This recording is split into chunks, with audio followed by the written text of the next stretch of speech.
Hola amigos, estamos aquí en una nueva entrega de Honor Ediciones y es una entrega en la que queremos explicar brevemente para qué sirve la ley y por qué la ley existe.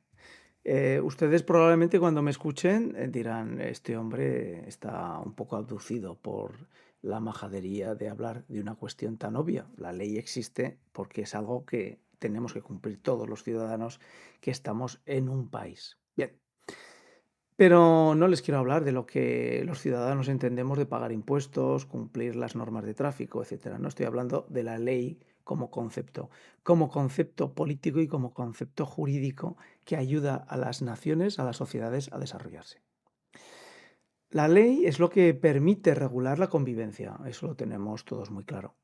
Y dentro de las sociedades democráticas, liberales, siempre se ha establecido de que la ley es algo que nos hace iguales y que además todos debemos ser iguales ante la ley. No hay nada más que nos irrite pensar de que a las personas se les trata de forma diferente según quién es. Evidentemente, la ley es algo que ha ayudado a desarrollar las sociedades desde que lo conocemos. De hecho, recordemos que si el Imperio Romano llegó lejos a conquistar territorios y construir ciudades civilizadas según su criterio, fue gracias al imperio de la ley, a la ley romana. Los bárbaros tenían pocas leyes. Los bárbaros tenían poco desarrollo cultural, poca poesía, poca literatura, poco de nada. Sin embargo, los conquistaron, no se olviden. Los bárbaros desarrollaron una fuerza motriz guerrera que llevó a que desapareciera el Imperio Romano. Dicen la decadencia por sus vicios y las pocas virtudes. Eso es una cuestión moral que ustedes podrán decidir. Pero ¿por qué la ley es tan importante? Bueno, les traigo aquí el ejemplo que les va a servir de interesante comparación. Es un documento en el que, pues hace años leí una obra muy interesante que explicaba por qué el derecho británico ayudó a la India moderna a desarrollarse como potencia mundial, como potencia dentro del tercer mundo económica y como motor fundamental como una gran democracia en Asia. Democracia con valores y con justicia. Pues una de las claves es cómo los británicos llevaron el derecho a la India, cómo el derecho se fue construyendo dentro de la India. La India, país que todos sabemos que es musulmán e hindú, tenían unas normas. Evidentemente, no eran unas normas que pudiéramos entender como derecho legal romano, ni tampoco como la cristiandad, porque la cristiandad asumió y desarrolló todo un cuerpo de derecho a partir del derecho romano. La India tenía una base musulmana y una base hindú. Y esa es la base y una parte también de judíos, porque también había una comunidad judía en la India. Toda esa base tenía unas normas legales que le sustentaban. Nosotros podemos hoy, a fecha de hoy, creer que esa base legal es simplemente una cuestión circunstancial, pero no. Tienen que saber que dentro del desarrollo de la India dentro del siglo XIX, pues los propios británicos y los propios británicos en la India estaban atentos de cómo desarrollar ese derecho dentro de la India. Una de las cuestiones fundamentales que existen dentro del derecho anglosajón es que los jueces pueden y hacen jurisprudencia. Ustedes cuando escuchan esta palabra jurisprudencia, pues imagínense una película americana cuando unos chavales están estudiando en la universidad y estudian casos. Porque esos casos que dictaminó un juez en un condado determinado o en un estado determinado, hace ley. Y es ley a aplicar.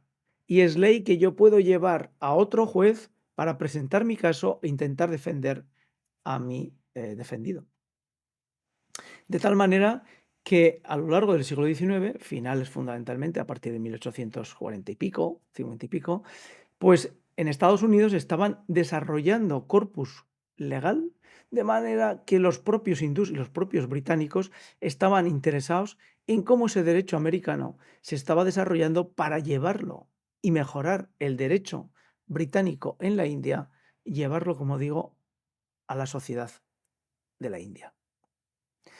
Eso supone que el derecho se recreaba y se creaba.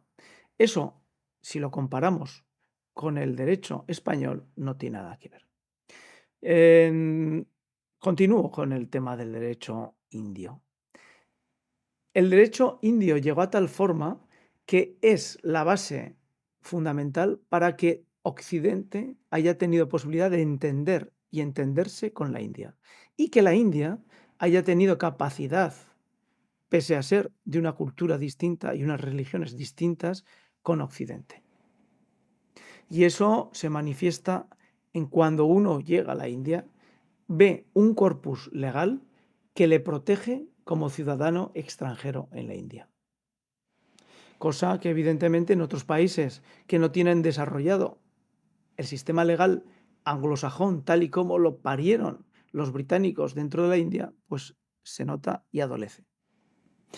Pero el derecho español es distinto. El derecho español, junto con el francés, no se parece mucho al derecho anglosajón. Aquí el derecho se construye por leyes aprobadas en parlamentos. Parlamentos que evidentemente nacieron al albur de la Revolución Francesa. Y el derecho español copió muchísimas cuestiones, sobre todo del derecho civil y penal, de lo que las leyes napoleónicas desarrollaron en Francia tras la Revolución. Eso nos lleva a que nuestro derecho es un derecho que imita en buena parte no el derecho anglosajón, sino el derecho francés. Los jueces aquí no hacen jurisprudencia. En alguna medida, un juez puede seguir el criterio de una sentencia que haya prevalecido en una cuestión parecida, pero es una potestad del propio juez. El juez lo que hace es interpretar una ley, cosa que dentro del derecho anglosajón y sobre todo en la India, los propios jueces rechazaban ese modus operandi legal. No querían leer e interpretar leyes, sino que ellos construían la ley, ellos eran la ley.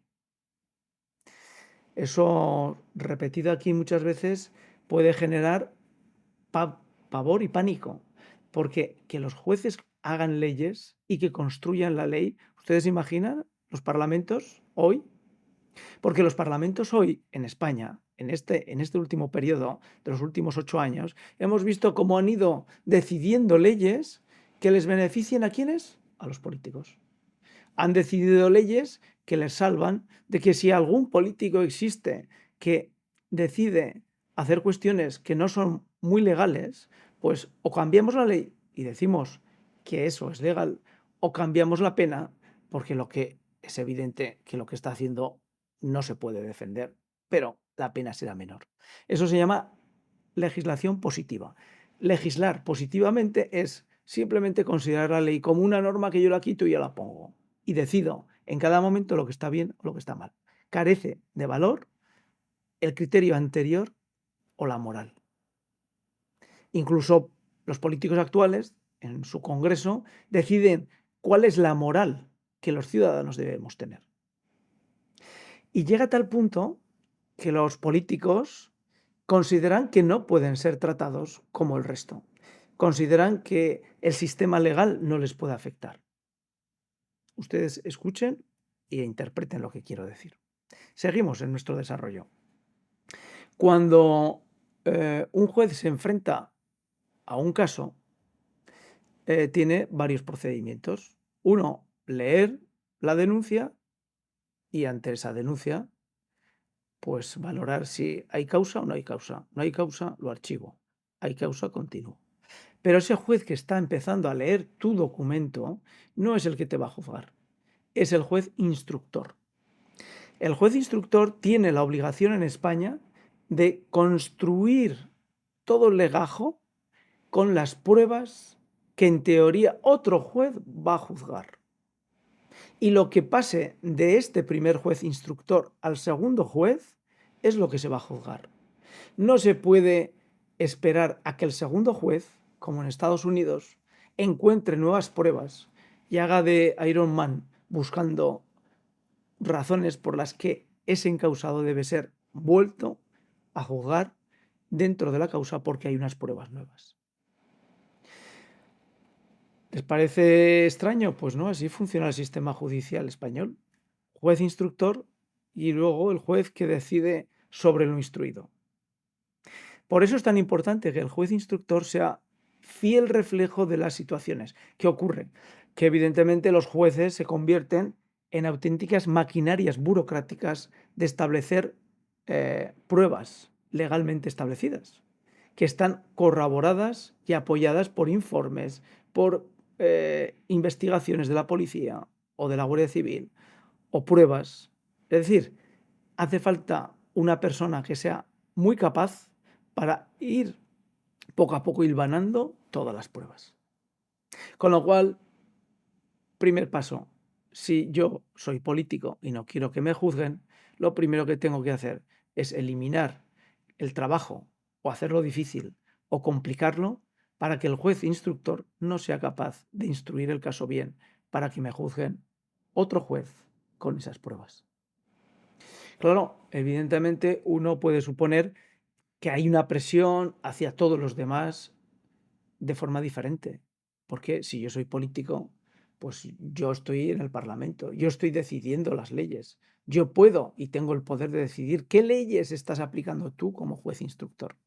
Ven el juego, ¿no? Esa situación es una situación que más tarde o más temprano hace que el país se corrompa. Porque deja de tener una ley que proteja a todos por igual y convierte a esa sociedad en dos mundos. Un mundo donde se le juzga por unas leyes y otro mundo porque se les juzga por otras leyes. Porque si tú eres político, tienes otro mundo donde te van a juzgar. Incluso puedo llegar incluso a decidir en el Parlamento qué leyes me perjudican como político y qué leyes no me perjudican. Puedo llegar incluso a solicitar que el Tribunal Supremo decida que lo que me juzgó un juez que me debía juzgar, pues no lo puede hacer. Y si fue el Tribunal Supremo, porque soy político, pues que diga que lo que dijo el Tribunal Supremo carecía de fundamento jurídico. Ya ven dónde está España, en una situación en la que, lejos de parecernos a la India, donde gracias a las leyes se construyó un mundo que permitió desarrollar la India como país moderno y democracia occidental en Asia, pues nos podemos convertir en cada vez unas leyes que sean más tribales y que vayan protegiendo a grupos o corpúsculos dentro de esa sociedad tribal. Eso en África se da y es habitual. Y eso es la causa de que en los años 70 hayamos visto muchísimas guerras civiles, porque el presidente que llegaba al poder decidía de forma tiránica justificarse con su familia, con su poder, y todos los que estaban fuera quedaban pues mal parados, o por la guerra o por las leyes, pero iban a terminar mal. Si usted me está escuchando y es un ciudadano moralmente establecido y todavía no le han convertido a decir que se apañen los políticos o no tiene tanta importancia o qué valor y cómo me va a afectar, pues piense que si no tenemos un sistema jurídico que nos garantice a todos, independientemente de nuestro poder político o de nuestro trabajo o de nuestro poder económico, nos garantice que somos todos iguales ante la ley, estaremos dejándoles a la juventud que nos viene detrás una sociedad corrompida y corrupta. Porque al final la corrupción no es nada más que alterar un orden legal para que no se pueda justificar a unos igual que a otros, sino que unos tengan un valor y otros tengan otro valor. Hasta aquí nuestro pequeño comentario legal sobre por qué la India ha conseguido ser una democracia moderna y desarrolló la economía a lo largo del siglo XX y pudo sacar la cabeza de una sociedad religiosa, una sociedad enfrentada por las religiones, a una sociedad que estaba bien justificada por sus leyes. Hasta aquí este comentario. Gracias por seguirnos y ya saben, pueden ustedes difundirnos. Así nos ayudan a que otros sigan pensando, que es fundamental.